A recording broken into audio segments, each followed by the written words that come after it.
4 présumés bandits de grand chemin interpellés par les éléments de la division régionale de la police camerounaise à Bafoussam, mis hors d'état de nuit. Ils ont été présentés à la population dans cette partie du triangle national. Évocation dans cette édition: manque d'infrastructures sociales de base, enclavement des routes, vétusté des ponts. Telles sont entre autres des difficultés que traversent les populations de la localité ou des villages du Nord Macombé dans le département du Cam, dans la région du littoral. Le constat a été fait par le nouveau sous-préfet du dit arrondissement qui s'est rendu sur le terrain pour malheureusement faire les dits constats. Et puis nous parlerons de l'international et précisément du Mali qui renforce sa coopération avec la Russie. D'ailleurs, le pays de Vladimir Poutine vient d'offrir du matériel militaire, une nouvelle livraison au pays d'Assimi Goïta.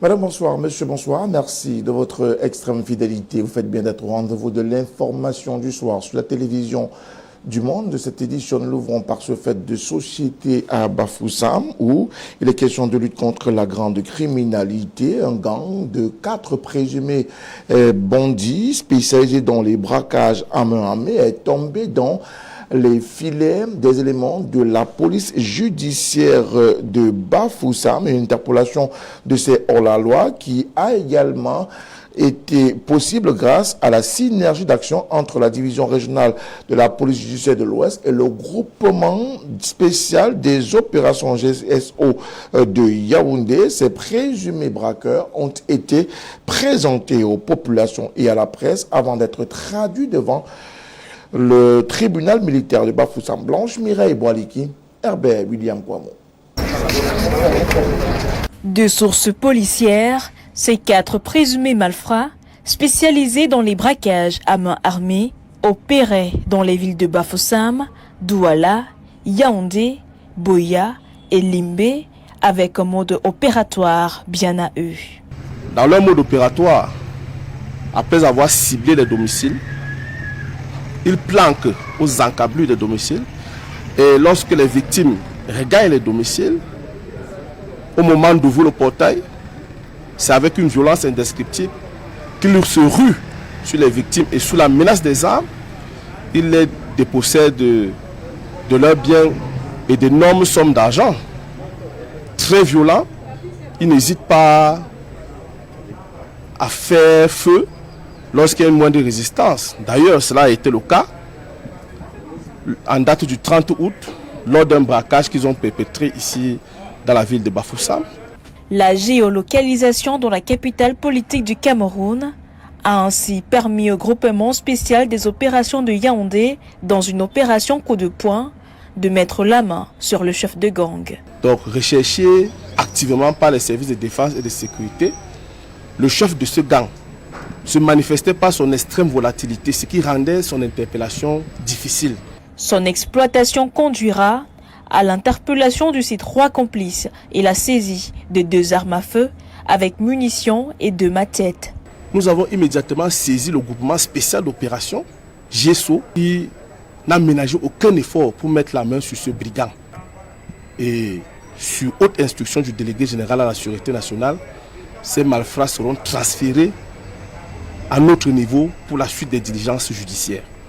La franche collaboration entre les unités de police est saluée par le chef de la division régionale de la police judiciaire de l'Ouest qui appelle la population à plus de collaboration pour mettre hors d'état de nuire ces présumés hors la loi. C'est cette franche collaboration qui a existé entre toutes les unités de police. C'est pour dire que nous travaillons en synergie, il n'y a pas de cloisonnement, surtout quand il s'agit de la lutte contre le grand banditisme.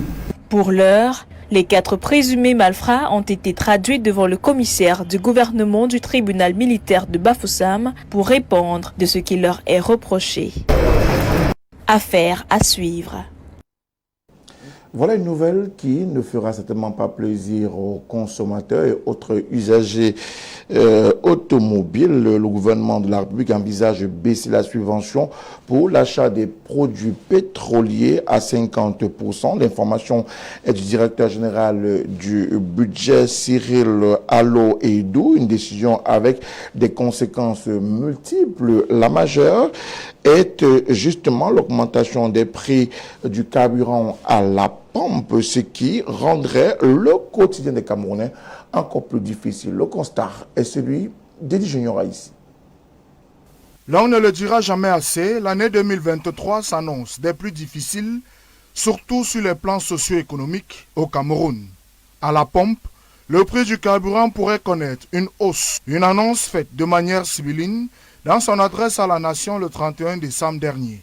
Pour des experts, loin d'une conjecture, c'est une réalité inévitable. Donc ce n'est plus une conjecture, ce n'est plus une projection vue de l'esprit, c'est une réalité. Les produits pétroliers vont augmenter et le risque est que on parte pour le super par exemple, on va partir de 635 francs à sensiblement 900 francs. Pour le gasoil de 575 à presque 700.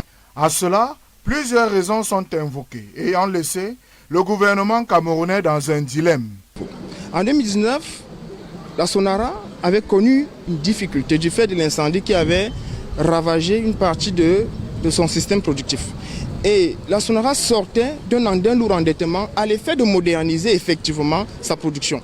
Il était question de transformer le pétrole brut directement au Cameroun. Mais cet endettement s'est trouvé biaisé en ce sens que l'objet pour lequel il avait été contracté a été détruit et il faut se réendetter pour non seulement réaliser la modernisation mais également réapurer la dette de la Sonara. Il y a donc la création de déficits jumeaux. Néanmoins, l'avenir est porteur d'espoir à condition que l'État mette en application quelques recommandations. Réduire même le train de vie de l'État. Il faut effectivement que les projets qui ont été programmés et financés soient réalisés. Serrer au maximum la ceinture est la bouée de sauvetage pour les populations camerounaises. Nous parlons toujours du vécu des populations, mais cette fois-ci d'une localité véritablement enclavée.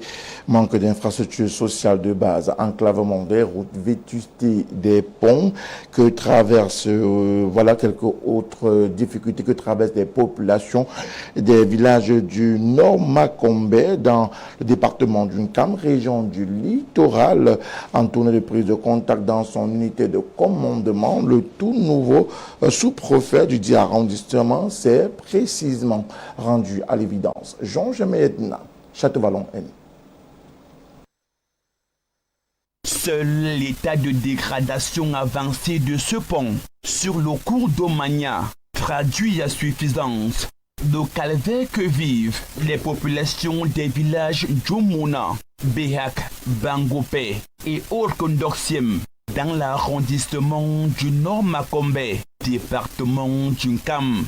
Vous avez bien vu, vous avez remarqué que nous nous sommes garés de l'autre côté parce qu'il était impossible de pouvoir traverser ce pont dans la voiture. Et un peu de partout dans le Nord Makombe, c'est la même situation. Il y a même des situations ailleurs où il faut marcher à pied sur des kilomètres avant de rallier un village du Nord Makombe.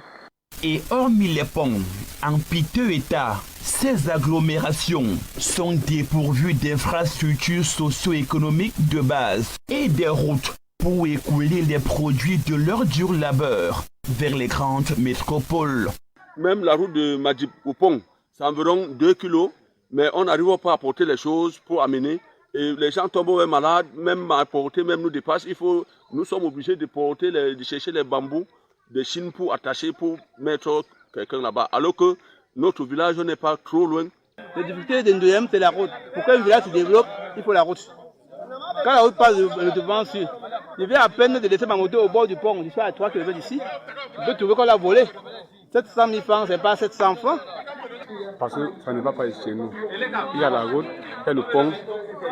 Ça ne va pas. Le pont, même les voitures sont même incapables de passer sur le pont. La route même ne passe pas. Alors que ce raccourci étant de Béac jusqu'à Ndoukwakwa. En tournée de prise de contact et d'animation socio-économique. Dans son unité de commandement, le nouveau sous-préfet du Nord Makombe a vécu la triste réalité du quotidien de ses populations. Parce que c'est un territoire vraiment en friche, et c'est un territoire attrayant sur plusieurs plans, qui présente des atouts sur le plan économique, sur le plan touristique. Nous avons extrêmement des besoins de grands pandas, de Bonamosadi, de PK14, de Makipe Misoker, n'est-ce pas, de Denver, de PK8.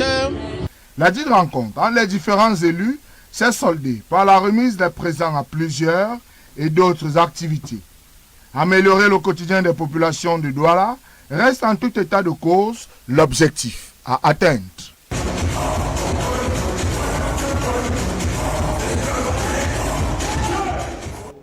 Et en nécrologie, décédé il y a quelques semaines déjà, l'artiste musicien Djene Djento a entamé ce vendredi son dernier voyage vers l'éternité. C'est à la suite de la mise en bière à la mort de la garnison militaire de Douala Bonanjo.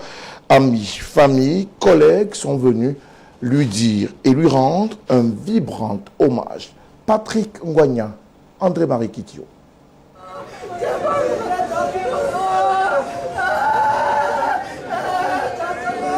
Pleurs, lamentations et grincements de dents ce vendredi matin au cours de la mise en bière de l'artiste et musicien Djene Djento ici à la garnison militaire à Bonanjo à Douala.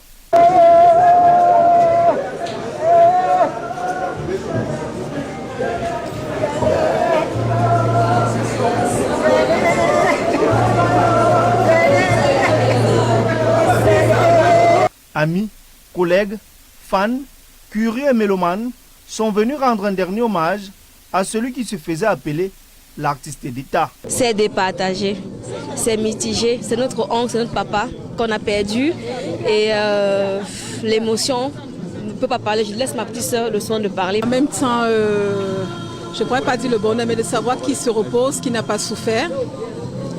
Et je sais que de là où il est très fier de nous, ses enfants, parce que c'était son souhait que nous soyons tous là pour l'enterrer un jour. Et nous sommes tous réunis là aujourd'hui pour l'enterrer. Et avec le soutien de ses collègues artistes qui ont beaucoup œuvré, dont on les remercie tous, ils ont beaucoup œuvré en fait que tout se passe bien. Djene n'était pas qu'un artiste pour moi, c'était un ami, c'était un frère. On s'appelait tous les jours, on s'échangeait des messages régulièrement. Donc, le décès de Djene a été une grande surprise pour tout le monde, et pour moi en particulier, puisque 24 heures avant sa mort, il m'avait envoyé un message. Et curieusement, j'apprends le lendemain qu'il n'est plus. Vous comprenez, ça ne peut être provoqué qu'un choc émotionnel. Et là, c'est à peine croyable que je suis là aujourd'hui pour accompagner Djene à sa dernière demeure. Les obsèques qui s'ouvrent ce jour s'achèvent demain samedi avec son inhumation au cimetière de Ngodi à Douala. Ce soir, une grande veillée artistique est prévue à la salle des fêtes d'Aqua. Pour l'heure, le cortège funèbre s'ébranle dans les artères de la ville. Adieu, l'artiste.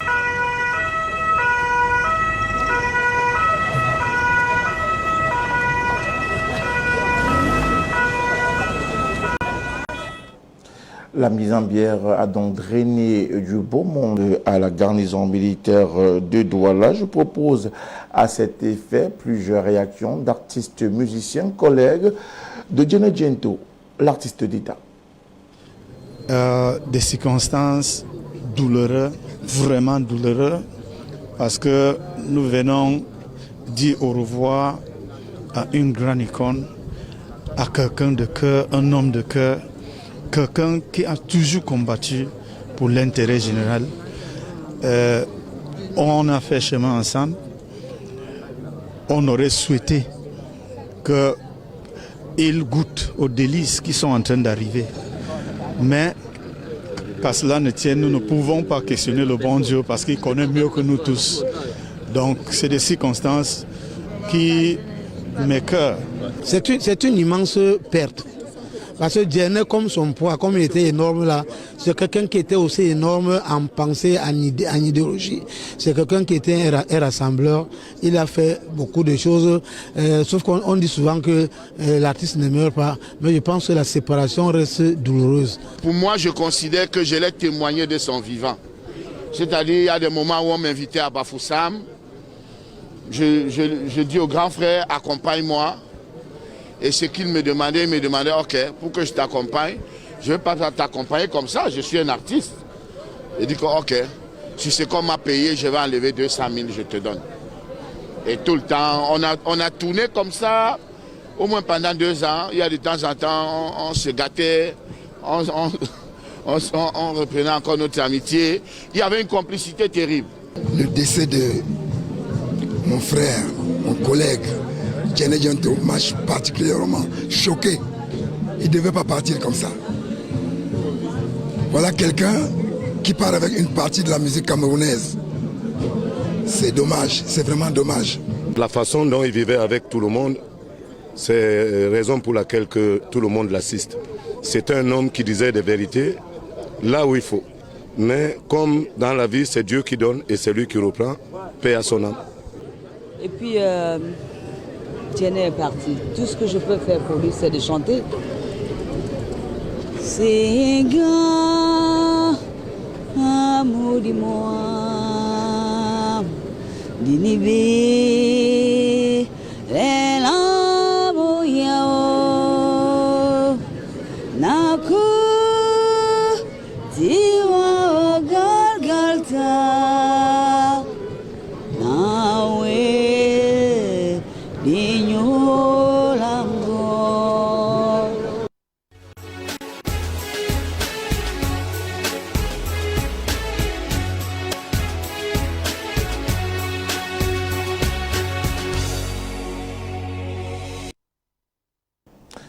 Et puis en sport, nous rendons à Garoua où le ministre des Sports et de l'Éducation physique, le professeur Narcisse Moelle Kombi, a séjourné dans le chef-lieu de la région du nord du Cameroun depuis mercredi dernier à l'effet de passer en revue au scanner l'ensemble des infrastructures sportives mises en route à raison de la Coupe d'Afrique des Nations. Surprise générale et même pour le MINSEP, le non-achèvement de plusieurs stades prévus pour les entraînements dans cette partie du triangle national. Le courroux du ministre des Sports ne s'est pas fait attendre. Il invite l'entreprise Prime Protomac à reprendre les chantiers abandonnés dans les brefs délais. Franck Mpek, Sédou Fondier. Fissurés, tribunes et aires de jeu abandonnées, boutiques extérieures servant d'abri à quelques employés qui réclament quelques mois de salaire impayés par Prime Protomac.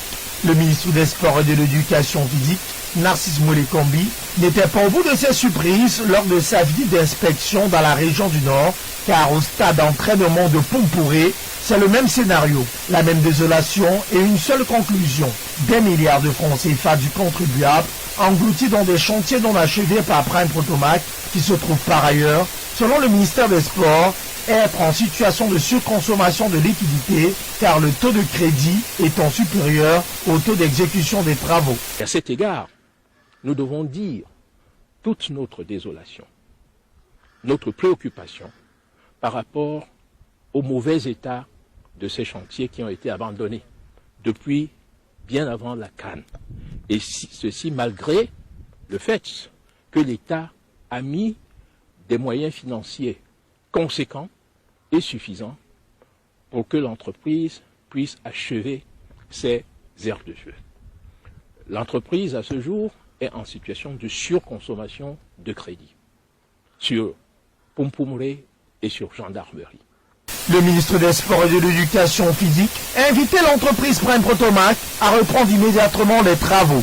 Lors de cette descente de terrain, Narcisse Moelle Kombi a également visité les stades d'entraînement du Sénagès, de Coton Sport, le stade Omnisport de Rumdeadja. Après l'appel du ministre des Sports et de l'Éducation physique demandant à l'entreprise Prime Protomac de reprendre sans délai les travaux, ce dernier a répondu via un communiqué dont voici la teneur. L'entreprise Prime Potomac précise que ses équipes techniques restent en stand-by dans les chantiers dont elle est adjudicataire en attendant la régularisation des nombreux travaux additionnels ordonnés par les maîtres d'ouvrage à travers les commissions de suivi et de recettes techniques que ces maîtres d'ouvrage président par ailleurs. La régularisation de ces travaux additionnels réalisés à plus de 85% par l'entreprise permettra à l'entreprise Prime Potomac de livrer les travaux résiduels dans de brefs délais. Prime Potomac regrette le comportement irresponsable d'une certaine presse et appelle l'opinion publique nationale et internationale à plus de vigilance. C'est sur une note positive que le ministre des Sports et de l'Éducation physique a achevé sa descente sur le terrain avec la visite du chantier de construction du parcours Vita de Garoua, conduit par le génie militaire. Il a apprécié le niveau d'avancement significatif des travaux de cette infrastructure qui constitue un précieux don du président de la République, son Excellence Paul Biya, aux populations de la ville de Garoua et de la région du Nord, et dont la finalité est la préservation du capital santé des populations. Toujours en sport, championnat national élite 2, la 11e journée se dispute ce week-end en 2 temps avec le choc très attendu entre Unisport du Onkam et Racing de Bafoussam ce samedi. C'est d'ailleurs le derby local de cette 11e journée de l'élite 2. Perlin Bayon. C'est le top match de cette 11e journée, un derby régional du côté du stade municipal de Bafon entre l'Unisport du Onkam, tombeur du Léopard sportif de Douala, mercredi dernier au stade de Bonamoussadi, et le Racing de Bafoussam qui était exempt de cette 10e journée. Occasion pour le Racing de remonter au classement après sa contre-performance lors de la 9e journée. Unisport de son côté joue le fauteuil de leader, car en cas de victoire, le club retrouvera cette place d'honneur si Foncha Street de Bamenda ne s'impose pas à Yaoundé. L'équipe du Nord-Ouest affronte AS Lausanne de Yaoundé au stade Omnisport à partir de 15h. Au stade de l'université de Bambili à Bamenda, Rangers de Bafou tentera de se relever après sa défaite devant Foncha face à AS Fab de Yaoundé. La rencontre démarre à 15h. Cette 11e journée va s'achever dimanche prochain. L'Aigle du Mungo veut renouer avec la victoire devant Victoria United. Les promus s'affronteront à partir de 15h. Au même moment, au stade départemental de Bertois, le Léopard sportif de Douala effectue un déplacement de la Renaissance après sa défaite sur ses propres installations devant l'Unisport du Onkam. Les Banabanjo affrontent le stade football club de Bertois qui se porte bien après un succès devant l'Aigle du Mungo. Le stade de Bonamoussadi va abriter la rencontre entre la Dynamo de Douala et la Lanterne Rouge Ofta de Kribi. Battu 0 but contre 4 par Opopo, les bonnes Badjop tenteront de se refaire une bonne santé devant Ofta de Kribi. Le match démarre à 15h. Notons que le Tonnerre Kalara Club de Yaoundé est exempt de cette 11e journée.